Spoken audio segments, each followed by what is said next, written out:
Excellencies, thank you very much, Mr. President. My name is Senator Abdul Ningi, and I'm a senator in the Nigerian Parliament. Mr. President, let me most profoundly say I'm so proud of you. Your opening speech has actually made our days here.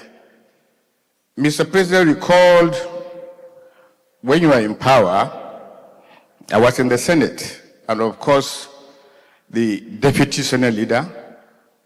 We had majority both in the House of Reps and in the Senate and in the subnationals. That means we had more governors, almost 22 to 21 governors, and almost 473 local governments out of 774 from Nigeria.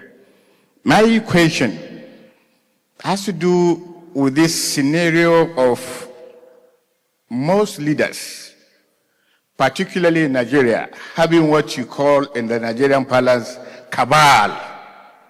This cabal are defined as the inner caucus of most head of states or president in Nigeria.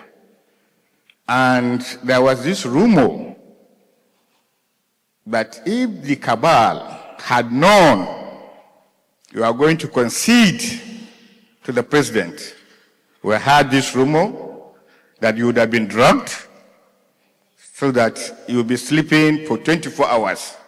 And therefore, there is no way you concede. Secondly, we heard that there was this rumor that they make it almost impossible for you to come out and address the Nigerian nation while conceding.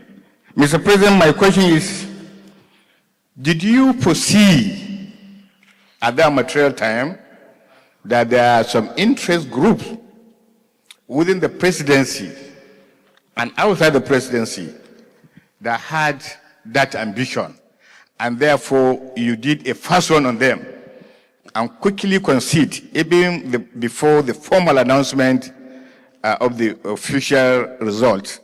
That is one angle. The next question has to do with the aftermath. Please kindly conclude. I'm concluding. Mr. President, is there anything that still agitates your mind that you would have actually accomplished as a president, that day in, day out, we keep thinking about it? What specific things will you not share with the audience that you wish to accomplish but did not? Thank you very much. Thank you, distinguished Senator Ningi. Luckily, we are in government at the same time. You are still there, but I've left. In terms of my concession, there are so many stories about it that were not quite right. In terms of the issue of cabal, I don't know, Nigeria, that word cabal has now come to stay in our political vocabulary. But there is nobody who will hold a very high office, even in the private sector, that don't have some key people around him. No matter how knowledgeable you are, you need people to sometimes give you certain suggestions, sometimes look at something differently. So there's absolutely nothing wrong in a president having some key leaders that he can, because not everybody will easily have access to the president. In one way or the other, he may have some friends, some old colleagues, and so on. The problem we have is that, and that's why we use this name cabal and we put some kind of negative connotation to it, because the advice and their suggestions is to their own benefit. If they are advising a president or a prime minister on general things that will bring benefit to the public, nobody will frown about it. Why should the president have a cabinet of ministers? They are all cabal, because they meet in the executive council to conspire about how they will run the country. But it's just a larger cabal. So, yeah, so presidents have that. I don't really have a cabal by definition. But yes, some elders, some people senior to me who have been in government before me, who have seen it all, from time to time see me to make suggestions. And that is normal for everybody. I remember there was a time I was talking with the first military governor of the old River State, King Spiv, who was a governor at the age of 24, as a military officer. He said that sometimes when he called some of his commissioners and direct them to do certain things, they will turn at him and say, my son will not do it this way.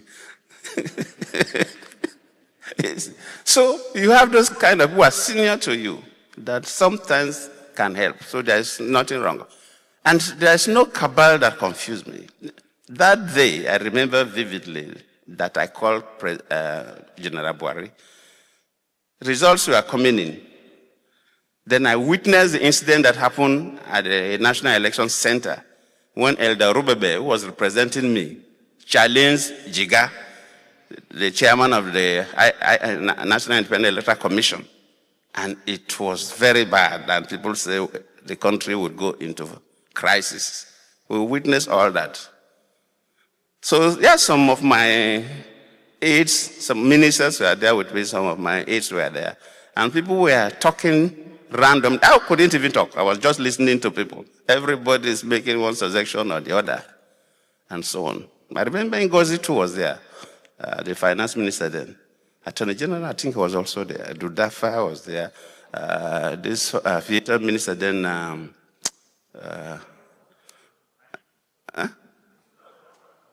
Shidoka. Shidoka was also there and so on. I listened to everybody who was talking.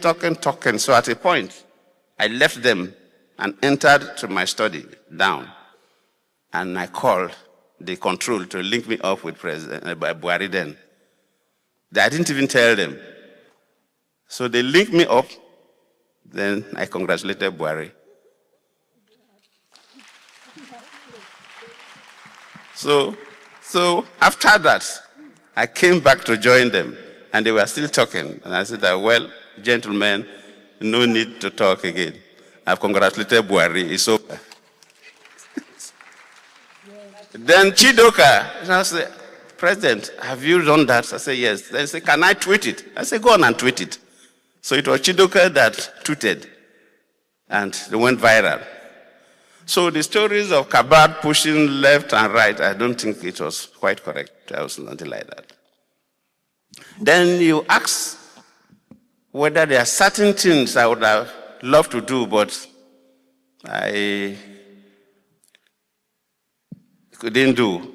Yes, I was there for 5 years. So definitely you cannot exhaust what you will have loved to do for your country. But I don't need to lament over such issues. The people who have taken over will continue to run the country the way they see Nigeria. Will continue to look at them and make their own suggestions. I don't want to begin to lament over what I would have done differently or whatever. So thank you for that.